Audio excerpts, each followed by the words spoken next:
Olá, diretamente de Dois Córregos, interior de São Paulo, seja bem-vindo, bem-vinda. E olha, no e-mail que está vindo aqui, que me foi enviado, a partir da leitura do e-mail, nós vamos refletir sobre a questão dos traumas passados, não é? Humilhações, situações que passamos nos relacionamentos anteriores. Depois a gente se fecha ao amor, se fecha a conhecer alguma pessoa, só que depois a gente conhece. Aí então, como entender todo esse processo, toda essa dinâmica? Será que a gente não acaba projetando na outra pessoa situações anteriores? E aí depois então a gente começa, na verdade, a viver uma grande paranoia? Vamos acompanhar? Roda a vinheta.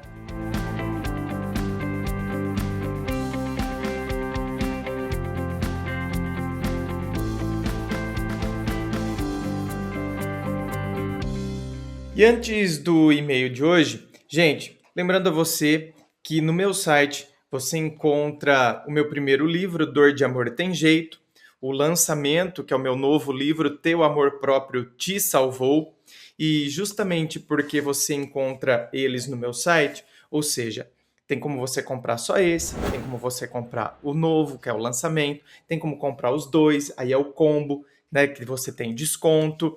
E justamente porque você compra através do meu site, você recebe ele aí na sua casa com dedicatória, com autógrafo e o frete é grátis para todo o Brasil, certo? Vamos então ao e-mail dela que diz assim: Olá, André. Gostaria que nossos nomes não fossem mencionados. Imagina, nunca o são. Me chamo tal, meu namorado se chama tal, estamos juntos há 1 ano e 5 meses.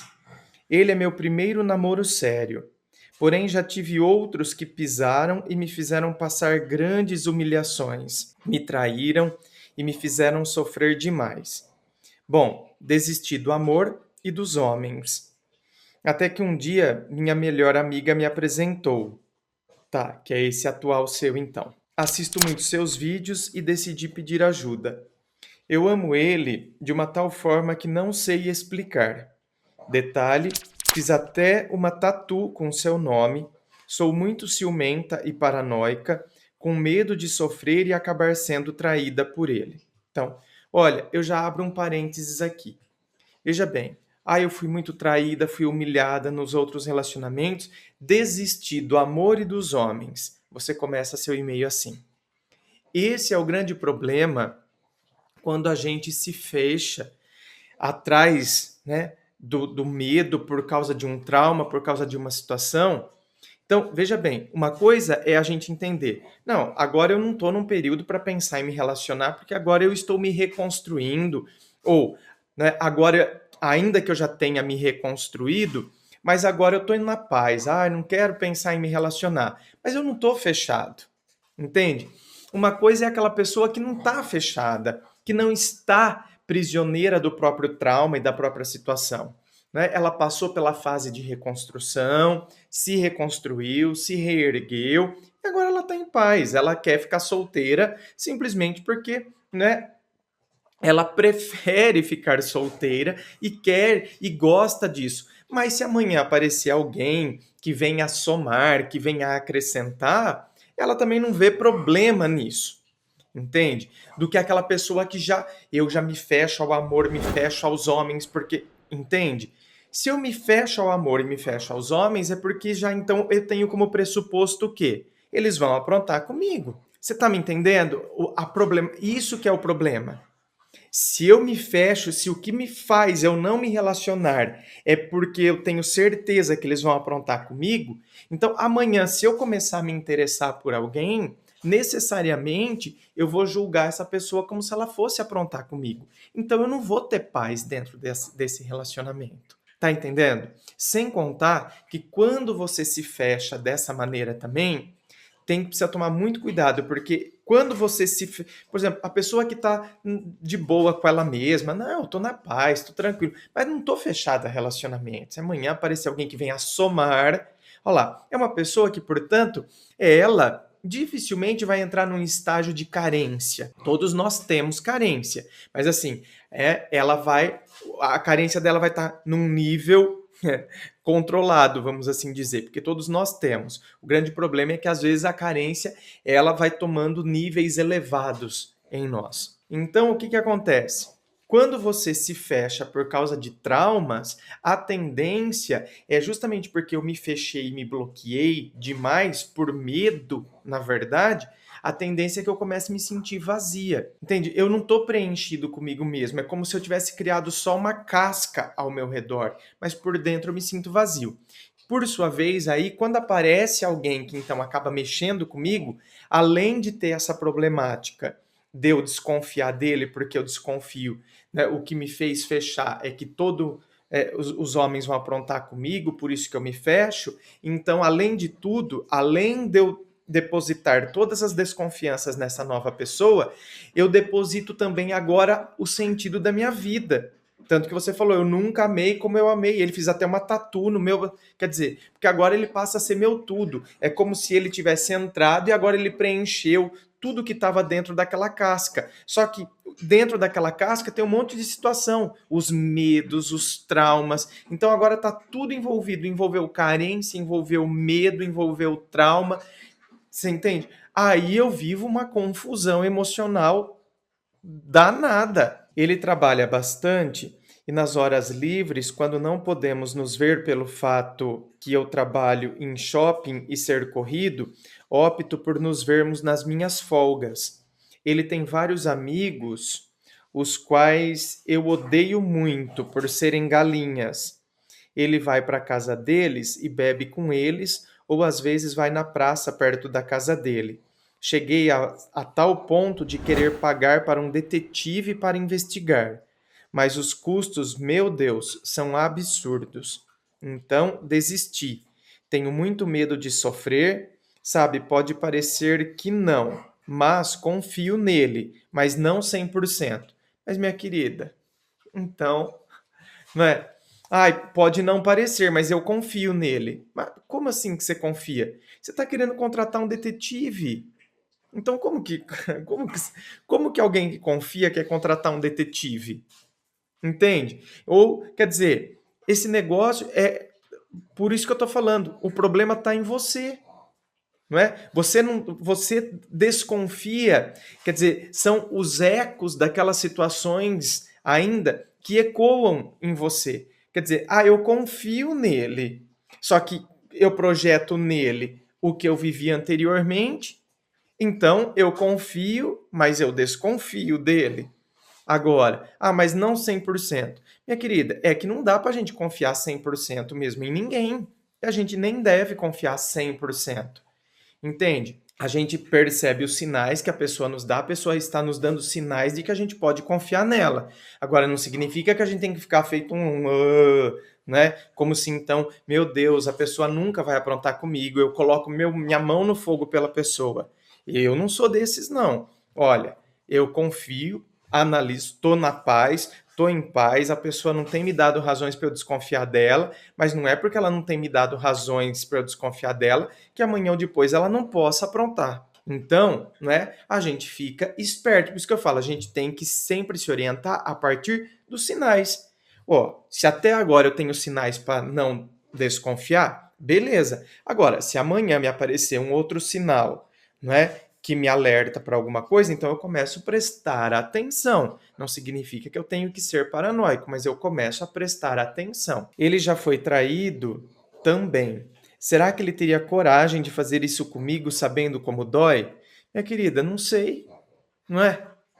Ué, às vezes a gente vê, infelizmente, a gente vê que a pessoa já passou por perrengue numa determinada situação e ela acaba fazendo exatamente aquilo que ela já sofreu. Então, não tem como falar que, nossa, não, minha querida, imagina, ele já passou por isso também, acho que ele vai fazer isso agora com você. Isso é o que você gostaria que eu falasse, né? Isso é o que você quer que eu fale. Você está conduzindo as suas perguntas de maneira que eu dê a resposta que vai satisfazer e acalmar o seu coração. Eu não vou fazer isso, porque não tem como eu falar e não tem como saber. Então, sinto muito. Eu não vou aqui ficar te iludindo, massageando o seu ego simplesmente para te confortar, para te anestesiar. Ah, não, a realidade não é assim.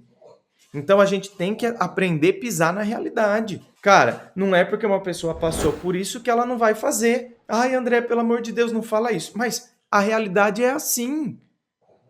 Por isso que eu tô falando. A realidade tem me mostrado que eu não preciso desconfiar dele. Beleza, então eu fico em paz. Agora, se amanhã ou depois a realidade me mostrar outra coisa, aí eu me posiciono. Ou seja, não adianta eu ficar com previsões. André é uma pessoa que já passou por isso, vai fazer? Não adianta eu ficar com previsões. Eu tenho que analisar o que é real e não as suposições. E ele passou muito tempo, 5 anos com ela, mas nada assumido. Dizem todos os familiares que sou a primeira que ele leva em casa, que almoça, dorme lá e que ele coloca uma aliança. E nossa, minha história é grande. Bom, outro tópico em relação à aliança. Ele levou 1 ano para me dar e alega que não deu antes, pois queria ter certeza. Já brigamos muito e ainda brigamos. Esses tempos vi uma foto que postaram com ele em redes sociais que ele não estava usando. Fiquei muito brava, cheguei e falei com ele. Porém, disse que tinha esquecido, pois ele não usa mesmo todos os dias, pois o emprego dele não pode usar joias em geral. Bom, vou resumindo tudo e analisando o que são coisas que me deixam insegura. Ele não me deixava eu mexer no seu telefone, alegando que devia aprender a confiar nele. Hoje em dia ele deixa eu ver e até passou a senha. Não temos redes sociais, só mesmo WhatsApp. Constantemente brigamos por minha causa. Tenho sérios problemas com bebida e quando bebo fico louca, transtornada. Nossa, mulher, que isso? Acabo fazendo merda e vou logo querendo bater nele. Ah, minha querida, então, pelo amor de Deus, precisa se controlar, né? Esse cara tá aguentando, hein? Ele me segura e conversa comigo no outro dia. Acredito que se fosse outro homem já tinha me dado um pé gigante na bunda. Então, agora, não adianta você só ficar com isso também, hein? Ai, se fosse outro, já teria me dado um pé gigante na bunda. E você não muda, hein? Não, gente, não adianta a gente constatar determinadas coisas e não mudar aquela coisa que a gente constatou. Então, não passa de uma constatação. E é uma constatação que vai levar a uma situação inevitável, que é um término, hein? Ninguém aguenta. Ele é uma pessoa excelente e honesta, mas o que você acha? Qual o seu ponto de vista? Ou seja, não é? Você está querendo dizer se ele vai te trazer. Você quer que. Né? A verdade, vocês conseguiram entender a pergunta dela, né? A pergunta dela é: André, você acha que ele realmente gosta de mim? Que ele não vai me trair? Minha querida, não tem como esta pergunta ser respondida, ao menos por um filósofo que busca levar as pessoas à reflexão. Um monte de gente por aí vai querer dar a resposta para esse tipo de pergunta, não é? As respostas mágicas, ou seja, vai querer falar justamente aquilo que o cliente quer ouvir, mas que não corresponde a como os fatos se desenrolam. A vida real não é esse passe de mágica em que a gente pode, então, saber se a pessoa vai ou não nos trair. A gente tem que se orientar a partir da realidade dos fatos e de como os fatos se desenrolam e como tem sido também a minha postura diante da pessoa. Não é só perceber a realidade da pessoa, a gente tem que perceber também a nossa realidade, entende? Porque às vezes eu estou tendo determinadas atitudes e características que estão fazendo com que o sentimento dentro dele comece, na verdade, a fraquejar. Porque sentimentos são construídos. Então, depois a gente tem que cuidar da manutenção desses sentimentos. Pelo contrário, a gente tem que buscar até ampliar essa construção. Agora, quando as nossas atitudes começam a comprometer a estrutura desta construção, então a gente tem que avaliar, não é só a atitude dele, um cara honesto, olha, me levou na casa, me apresentou para a família, fui a primeira pessoa que ele fez isso. Então, opa, existe um diferencial em relação a outras, né? Então você fica se apegando a isso para ter certeza de o quão especial eu sou para ele. Só que aí que tá, às vezes nós nos tornamos super especiais para a pessoa. Só que depois a gente começa a ter atitudes que vão fazendo com que essa característica que nós conquistamos, elas comecem a fraquejar por causa das outras atitudes que a gente começa a ter. Então, né? Ao mesmo tempo que a gente se tornou especial, a gente pode deixar de ser, porque a pessoa se cansa. Então, analisemos sempre as atitudes, tanto da outra pessoa, para percebermos, então, não é, se a gente não está sendo paranoico à toa, se a gente não está projetando nela coisas do nosso passado, traumas do nosso passado, que ela não tem nada a ver com isso, e analisemos as nossas próprias atitudes para com a pessoa. Quando a gente aprende a fazer isso, aí a gente começa a cuidar dessa construção chamada relacionamento, certo? Inscreva-se, fico aqui aguardando a sua inscrição, me acompanhe nas redes sociais, Instagram, Facebook, coloco muita coisa lá no Instagram, me acompanhe lá, é só você digitar André Massolini que você me encontra lá. Se curtiu, ó, dê um like aí, divulgue com seus grupos de WhatsApp, às vezes tem muita gente passando por essa situação também, que precisa, né, sabe, ter um toque para perceber determinadas coisas. Muito obrigado, beijo no coração e, é claro, um forte abraço.